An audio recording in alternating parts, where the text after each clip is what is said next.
स्वागत है। अभी तक की तमाम छोटी बड़ी खबरों के साथ मैं हूं रूपा गुप्ता। तो चलिए जानते हैं क्या रही आज की खास खबरें। त्रिस्तरीय पंचायत चुनाव के प्रथम चरण के नामांकन प्रक्रिया के बाद सदर प्रखंड के 30 पंचायत के मुखिया प्रत्याशियों का नामांकन फॉर्म की स्क्रूटनी होनी थी, जिसकी प्रक्रिया आज से शुरू हो गई है। 15 पंचायत की स्क्रूटनी आज सीओ रवि भूषण सिंह की देखरेख में की गई। 15 पंचायत के सभी प्रत्याशियों का नामांकन फॉर्म स्वीकृत किया गया है। वहीं सीओ रवि भूषण सिंह ने बताया कि 30 पंचायत में 15 पंचायत की स्क्रूटनी 25 तारीख को की गई है। वहीं 26 तारीख को 15 पंचायत की स्क्रूटनी की जाएगी। अभी तक प्रत्याशियों ने जितने भी नामांकन किए थे, सभी का नामांकन फॉर्म स्वीकृत किया गया है। स्क्रूटनी प्रक्रिया में कर्मचारी राजेश चौधरी, शंभू विश्वकर्मा, अनिल सिन्हा, जेई राजीव रंजन, संजीत ठाकुर सहित कई कर्मचारी मौजूद थे। 30 पंचायत है तो आज 15 पंचायत का आज और 15 पंचायत का कल होगा। स्क्रूटनी का कार्य जारी है। अब ये कल स्क्रूटनी आवाज मिला करके सब हो जाएगा 30 पंचायत। रमजान का पवित्र महीना चल रहा है। रोजेदारों को ईद का बेसब्री से इंतजार है। ईद को लेकर गिरिडीह के बाजारों में भी काफी रौनक देखी जा रही है। लोग परिवार के साथ खरीदारी में जुटे हैं। वैश्विक महामारी कोरोना की वजह से 2 साल तक बाजारों में सन्नाटा पसरा रहा। वहीं अब बाजारों में रौनक लौट रही है। कपड़े की दुकान हो या श्रृंगार स्टोर, जूते चप्पले की दुकानें हो या फिर शॉपिंग मॉल, खरीदारों के लिए ग्राहकों की काफी भीड़ देखी जा रही है। लोगों ने बताया कि 2 साल से त्योहार बिल्कुल फीका गुजरा है, लेकिन लंबे समय के बाद त्योहार खुलकर मनाने का मौका मिला है। पसंद के कपड़े और सामान खरीदने का मौका मिल रहा है। परिवार के सदस्यों को बाजार से उनका मनपसंद सामान दिलाकर काफी खुशी हो रही है। इधर दुकानदारों ने बताया कि इस बार उन्हें उम्मीद है कि मार्केट की बिक्री बहुत अच्छी रहेगी। साथ ही उन्होंने कहा कि ईद को देखते हुए ग्राहकों के लिए कई तरह के ऑफर भी दिए जा रहे हैं। कश्मीर फैशन मार्ट के राजा खान और फैशन वर्ल्ड के मोहम्मद शाहरुख का कहना है कि ग्राहकों में काफी उत्साह है। बताया कि बाजार में sharara, gown, crop top, lehenga, salwar kameez, kurti, sharara कमीज की बेहद डिमांड है, जहां ईद को लेकर लोगों में काफी उत्साह है। वहीं इस बार दुकानदारों को भी ईद के बाजार से काफी उम्मीदें हैं।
अच्छे अच्छे कपड़े मिलते हैं। हम लोग हमेशा यहीं पे आते हैं लेने के लिए। सब पहुँचे, बहुत अच्छा ड्रेस मिलता है। 10 साल से हम लोग यहीं पे शॉपिंग कर रहे हैं।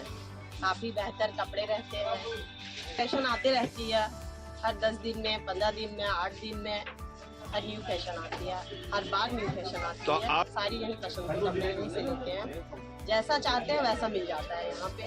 हर डिज़ाइन यहाँ का, कपड़े यहाँ का बहुत अच्छा लग रहा है। इस बार हम लोग खुल के त्यौहार मना पा रहे हैं। 2 साल में तो कुछ हो ही नहीं पा रहा था, कोई मतलब समझ ही नहीं आ रहा था कि त्यौहार है। इस बार तो खैर बहुत अच्छा लग रहा है, हम लोग को बहुत अच्छा फील हो रहा है कि हाँ सब अच्छे से हो रहा है सब कुछ, और बस सिर्फ कोरोना वापस ना आ जाए और हम लोग सब अच्छे से मना पाएँ ईद, बस यही विश करते हैं। बस यही दुआ है कि बस कोरोना वापस ना आए वापस से, और फिर सब अच्छे से रहे। और आज ये कि भीड़ बहुत ज़्यादा है, 2 साल से तो ये भीड़ देखने को नहीं मिला था, इस बार तो मिला है, बहुत अच्छा लग रहा है। 2 साल से जैसे कि आप लोग को मालूम है कि कोरोना के कारण ये लोग बाजार नहीं निकल पा रहे हैं, बहुत मजबूरी और ये बेबसी में निकला है। लेकिन इस साल देख रहे हैं बाजार में बहुत सारी रौनक है, इसलिए लोग अपने सेविंग हो या कुछ भी हो जो बचा के इतने साल रखे थे, या जो भी नहीं बचा जो इतना भी कमाए हो उसको खर्चा करना चाहते हैं, त्यौहार अच्छे से मनाना चाहते हैं। बहुत ही अच्छा लग रहा है, सभी धर्मों के लोग खरीदारी कर रहे हैं, बहुत ही उत्सव नज़र आ रहा है बाजार में। इसी तरह रहे, भाईचारा बना रहे और सभी को ईद मुबारक। देखिए, लॉकडाउन 2 साल से लॉकडाउन रही है, लोग अपने घरों में बंद थे, अपने खुशियों को मारे हुए थे। अब क्या है कि बाजार खुल चुकी है, लोग बाहर निकल रहे हैं, मार्केट निकल रहे हैं और बहुत ही खुश होकर के शॉपिंग कर रहे हैं, मतलब दिल खोल कर शॉपिंग कर रहे हैं। सबके चेहरे पे एक खुशी है, एक उमंग है। ईद का, रमजान का रोजा रख रहे हैं लोग, शॉपिंग कर रहे हैं, और यहाँ तक कि लगन भी चल रहा है। लगन का एक अलग मार्केट है, लगन का एक अलग बाजार चल रहा है, बहुत ही अच्छा, और रिस्पांस बहुत ही अच्छा है। भीड़ बहुत ही ज़्यादा है, मार्केट में बहुत ही ज़्यादा भीड़ है और लोग शॉपिंग कर रहे हैं, और मतलब बहुत ही अच्छा रिस्पांस है। कि इस बार ना शरारा स्पेशली बहुत ही ज़्यादा चल रहा है। शरारा हो गया, गरारा हो गया, पैपलॉन हो गया, पैपलॉन में चल रहा है, पाकिस्तानी सूट चल रहा है, अभी बहुत ज़्यादा ट्रेंड में है। लॉन्ग कुर्ती, स्ट्रेट पैंट वगैरह इस टाइप का, ये सब बहुत में भी शेरवानी है, और आपका पठानी सूट इस बार ज़्यादा चल रहा है।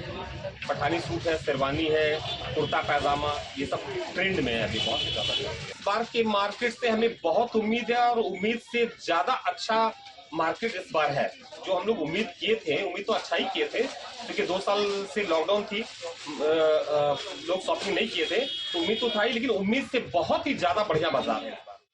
मार्केट में काफ़ी ज़्यादा रश है, मैं सभी से यही कहूँगा, मार्केट से उम्मीद अच्छा है, लेकिन लोग इसके साथ अपना प्रिकॉशन भी लेके चले, जितना हो सके भीड़ अवॉइड करें।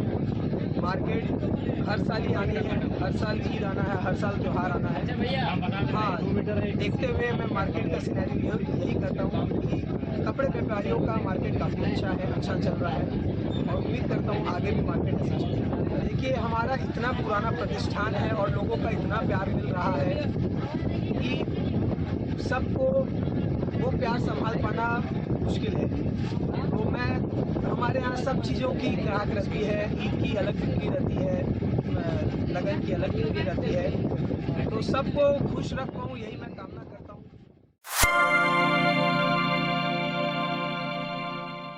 अब सजिए और सजाइए, त्योहारों की खुशियाँ मनाइए कश्मीर फैशन मार्ट के संग। त्योहारों का हो मौका या किसी को देना हो तोहफा, कश्मीर फैशन मार्ट आपको दे रहा है शानदार मौका, यानी कपड़े की खरीदारी करें और बम्पर छूट का लाभ उठाएं। पिछले 20 वर्षों से आपको और आपके पूरे परिवार को अच्छे ब्रांड के अच्छी क्वालिटी के कपड़े पहनाता आ रहा है। तो इस त्योहार एवं लगन को बनाएं कुछ खास, चले आए कश्मीर फैशन मार्ट के पास। Kashmir fashion mart, station road, near line मस्जिद, गिरिडीह। मोंगिया स्कूल का उद्घाटन रविवार को टुंडी रोड के उदनाबाद में विधिवत रूप से किया गया, जिसमें मुख्य अतिथि के रूप में मोंगिया स्टील लिमिटेड के चेयरमैन डॉक्टर गुरवंत सिंह मोंगिया एवं विशिष्ट अतिथि के रूप में मोंगिया स्टील लिमिटेड के डायरेक्टर त्रिलोचन कौर मोंगिया मौजूद थी। स्कूल की नई पहल पर चर्चा करते हुए डॉक्टर गुरवंत सिंह मोंगिया ने कहा कि आजकल की शिक्षा छात्रों में प्रतिस्पर्धा की भावना पैदा करती है, जिससे बच्चे तनाव में आ जाते हैं। बच्चे सीखने से ज्यादा आगे बढ़ने की होड़ में लग जाते हैं। ऐसा तनावपूर्ण माहौल बच्चों को मानसिक विकास पर नकारात्मक प्रभाव डालता है। उन्होंने स्कूल के विषय में जानकारी देते हुए कहा कि यह स्कूल झारखंड के अन्य स्कूलों की अपेक्षा कई तरह से अलग होगा। खासकर स्कूल के बिल्डिंग की बनावट झारखंड के मौसम एवं पर्यावरण के अनुकूल होगी, जिसमें प्राकृतिक रूप से गर्म एवं ठंडे मौसम के रूप में बनाया गया है, अर्थात बिल्डिंग जलवायु उत्तरदायी होगी। साथ ही स्कूल पूरी तरह से प्रदूषण रहित होगा, जिसके लिए स्कूल परिसर में प्रदूषण को पूरी तरह से रोकने के लिए नवनिर्मित उपकरण लगाए गए हैं, ताकि बच्चे स्वस्थ वातावरण में शिक्षा ग्रहण कर सकें। उन्होंने आगे कहा कि मोंगिया स्कूल आज के बदलते परिवेश और नई शिक्षा प्रणाली के तहत आधारित है। यह नई राष्ट्रीय शिक्षा नीति को ध्यान में रखते हुए लचीले पाठ्यक्रम, मूलभूत साक्षरता और सकारात्मकता पर जोर, एक्स्ट्रा करिकुलर एक्टिविटी, खेल खेल में अभ्यास और सीखने के लिए खुली कक्षाएं उपलब्ध कराएगा। मोंगिया स्कूल में अनुभवात्मक शिक्षा, शिक्षक छात्र के बीच घनिष्ठ और अनौपचारिक संबंध इत्यादि पर विशेष रूप से ध्यान दिया जाएगा, जिससे छात्रों का रचनात्मक और व्यक्तित्व विकास सही ढंग से हो सके। डॉक्टर मोंगिया ने कहा कि मोंगिया स्कूल के शिक्षकों को इसी प्रकार की शिक्षा प्रणाली से अवगत कराने के लिए उनको नए अध्यापन साधन में कुशल बनाने के लिए समय समय पर टीचिंग ट्रेनिंग प्रोग्राम का आयोजन कराया जाएगा, जिसके लिए अलग अलग उच्च संस्थाएं एवं देश विदेश के अनुभवी व्याख्याता टीचिंग ट्रेनिंग में अपना योगदान देंगे। इसके माध्यम से मोंगिया स्कूल के शिक्षकों का निरंतर कक्षा प्रबंधन, कक्षा सामग्री विकास, शिक्षण व्याकरण एवं डिजिटल शिक्षा की क्षमता का विकास होगा। भाषा का सही उच्चारण शिक्षकों में आत्मविश्वास और प्रोत्साहन बढ़ाएंगे। Personality development, capacity building, grooming session शिक्षकों को छात्रों के साथ सही व्यवहार करने और उनका रोल मॉडल बनने में सहायक होगा। इस तरह के विभिन्न प्रकार के टीचर ट्रेनिंग प्रोग्राम समय समय पर ऑनलाइन एवं ऑफलाइन आयोजित किए जाएंगे।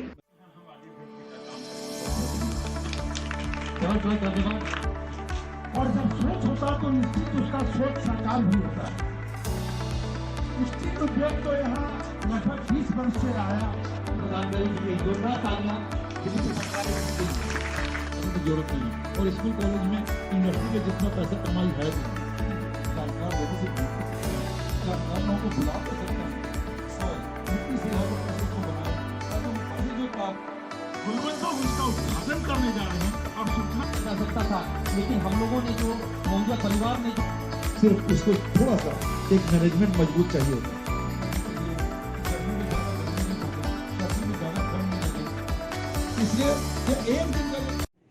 एक स्कूल का उद्घाटन कर रहा हूं और ये मोंगिया स्कूल एक माइलस्टोन यहाँ पर साबित होगा कि यहाँ के लोगों को, इसका आसपास के गांव के लोगों को इसका पूरा फायदा मिल सके। इसके लिए हमने एक गांव में ही, जिस गांव में हमारी फैक्ट्री है, उसी गांव में एक साफ सुथरा इलाका देख करके और उसमें एक फैक्ट्री हमने स्कूल यहाँ पर खोला है।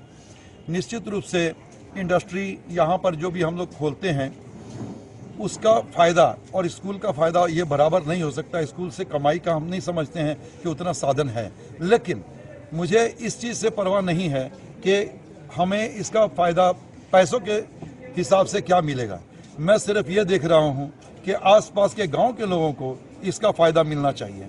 इसलिए हमने इसको इको फ्रेंडली स्कूल, ताकि पर्यावरण संरक्षित व्यवस्था सारी हम लोग यहाँ पर कर पाएँ, इसमें इस तरह से हवादार हो कि जिसमें कि किसी भी प्रकार का पर्यावरण से नुकसान नहीं हो और एक हवादार, एक चारों बगल बड़ा इलाका और एक जिस तरह से कि गर्मी में गर्मी कम लगे और ठंड में ठंड कम लगे, इसकी व्यवस्था कैसे हो। ये एक केरला मॉडल स्कूल आता है, जिसके लिए हमने केरला के एक्सपर्ट को बुला करके इसको लाया यहाँ पर कि एक इस तरह का स्कूल बने जिसमें कि आसपास के वातावरण के हिसाब से एक स्वच्छ, सुंदर, एक और अच्छी पढ़ाई लिखाई और कम खर्च में ज़्यादा से ज़्यादा लोगों को हम इसका लाभ पहुंचा सकें।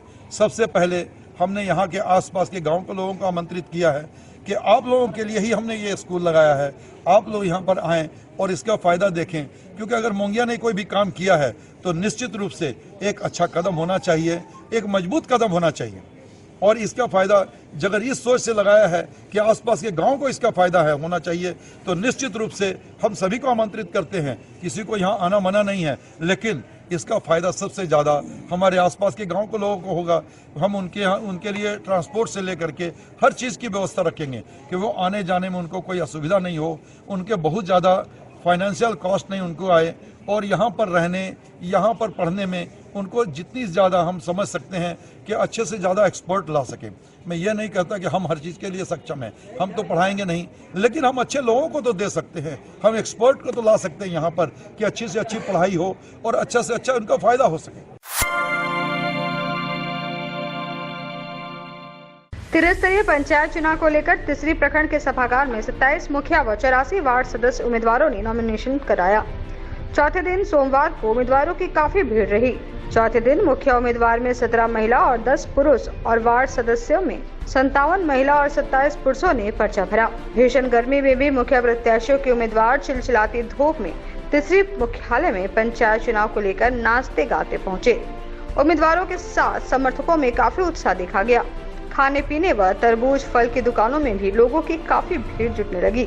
सोमवार को भी मुखिया उम्मीदवार के रूप में सिंघो पंचायत से मुन्ना कुमार मिस्त्री, थान सिंह पंचायत से लालू यादव, खटपोक पंचायत से सोनू हेम्ब्रम, रानाडी पंचायत से उदय राय, परमेश्वर रविदास, बरवाड़ी पंचायत से बाल गोविंद मेहता, सोमा देवी, लुकाय पंचायत से मंजू देवी, हाजरा सोरेन, रानाडी से परमेश्वर रविदास के समर्थकों ने अपने घर से पैदल मार्च के साथ ढोल तबला बजाते हुए तीसरी मुख्यालय तक पहुंचे।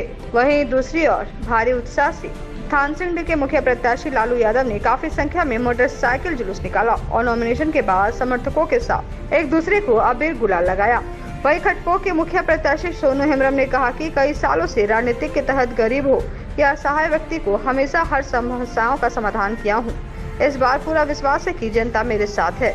वहीं बरवाड़ी के पूर्व मुखिया प्रत्याशी सुमा देवी ने कहा कि बरवाड़ी पंचायत की जनता लगातार मुझे ही 2 बार मुखिया वोट देकर मुखिया का स्थान दी है। मुझे पूरा विश्वास है कि इस बार भी जनता का वोट मुझे मिलेगा। मैं हमेशा गरीब गुरबों के लिए मेरी पहली प्राथमिकता रहती है कि उनका विकास कैसे हो।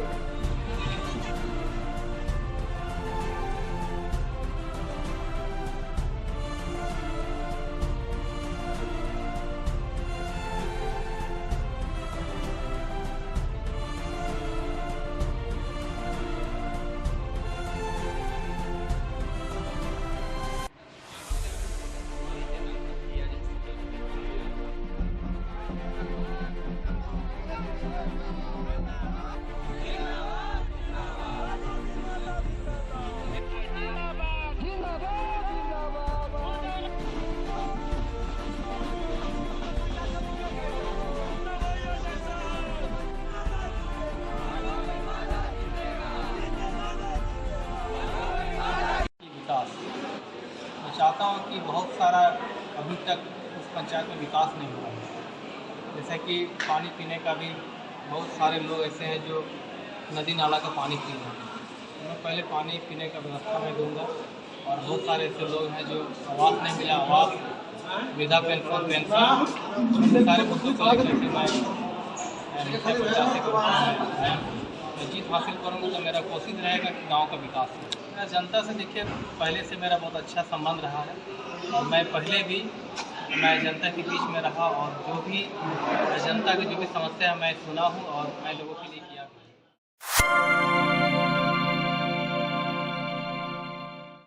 JD Bagadia school of nursing के प्रथम सत्र का उद्घाटन समारोह का आयोजन किया गया।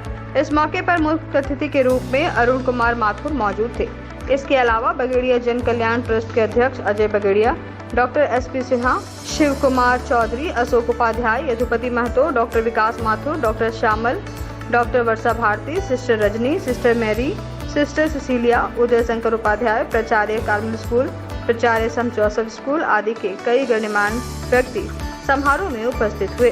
कार्यक्रम की शुरुआत दीप प्रज्वलन से की गई एवं जीडी बगड़िया अस्पताल के नर्सों एवं जीडी बगड़िया शिक्षक प्रशिक्षण महाविद्यालय के छात्र छात्राओं द्वारा सांस्कृतिक कार्यक्रम प्रस्तुत कर किया गया। कार्यक्रम में GD Bagadia school of nursing के सभी छात्र छात्राओं को पेन, डायरी व सिलेबस देकर अभिनंदन किया गया। कार्यक्रम के दौरान अरुण कुमार माथुर ने कहा कि यह कॉलेज गिरिडीह के छात्र छात्राओं के लिए स्वास्थ्य के क्षेत्र में कार्य करने का सुनहरा अवसर प्रदान करेगी। डॉक्टर एसपी सिन्हा ने कहा कि आज देश को प्रशिक्षित नर्सों की काफी आवश्यकता है, जिसे यह कॉलेज पूरा करने में सहयोग देगा।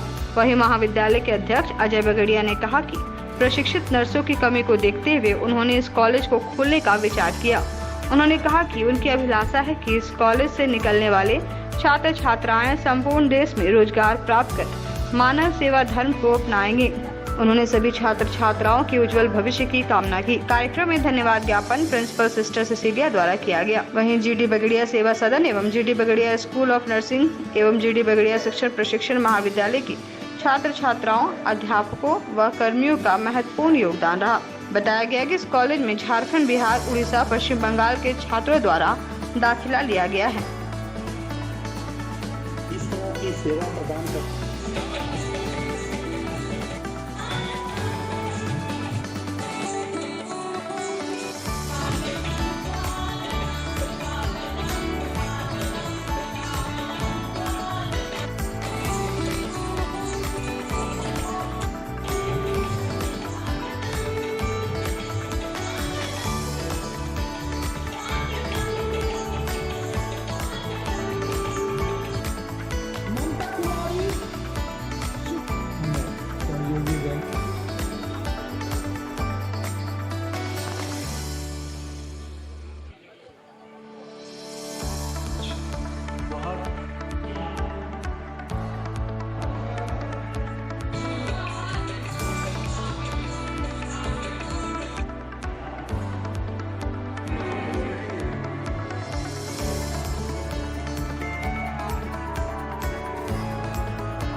Mary Joseph, Raipur Province. Our Provincial Superior Sister Mary Kuti Antony, the President of the congregation. Today it is a joyful day, happy day, because we have the orientation of the first batch of GNM students. The course is 3 years, first year, second year and third year. The syllabus is categorized by the INC, that is Indian Nursing Council. As we are following, the academic starts from the April 1st and it goes on. कई सालों से ये महसूस हो रहा था कि हमारे झारखंड और बिहार राज्य में सभी चीज़ की कॉलेज है, इंजीनियरिंग की, डॉक्टर की, और स्कूल भी बहुत खुल गया, और लेकिन नर्सिंग क्षेत्र में लोगों की नज़र बिल्कुल ही नहीं गई। उदाहरण गिरिडीह में अभी तक नर्सिंग का एक भी विद्यालय नहीं है, और झारखंड में भी जितनी ज़रूरत है नर्सिंग की विद्यालय की, ज़रूरत से 10% भी नहीं है। इसीलिए आप देखते हैं अस्पताल जाते हैं, हमेशा साउथ की नर्स आपको नजर आती है। काहे भाई? क्योंकि यहाँ पहली बात है जागरूकता नहीं है, जागरूकता नहीं है तो नर्सिंग स्कूल नहीं है या कॉलेज नहीं है, कॉलेज नहीं है तो यहाँ से क्या बोलते हैं नर्स नहीं निकलती है। आज कोरोना में दिखा दिया, प्रूव कर दिया कि नर्स की कितनी आवश्यकता है। कोई भी प्राकृतिक आपदा होती है, डॉक्टर तो लिमिटेड रहते हैं, लेकिन नर्स की बहुत ज़रूरत होती है। जब अस्पताल जाते हैं तो नर्स ही आपको 24 घंटा सेवा करती है। डॉक्टर का रोल रहता है, वो कप्तान रहते हैं। अभी कोई युद्ध में कप्तान रहे और सैनिक नहीं रहे तो युद्ध हो सकता है। तो वैसे बीमारी से लड़ने के लिए कप्तान हो गया डॉक्टर, लेकिन डॉक्टर अकेला कुछ नहीं कर सकता। कितना ही काबिल डॉक्टर, उसको अच्छे नर्स की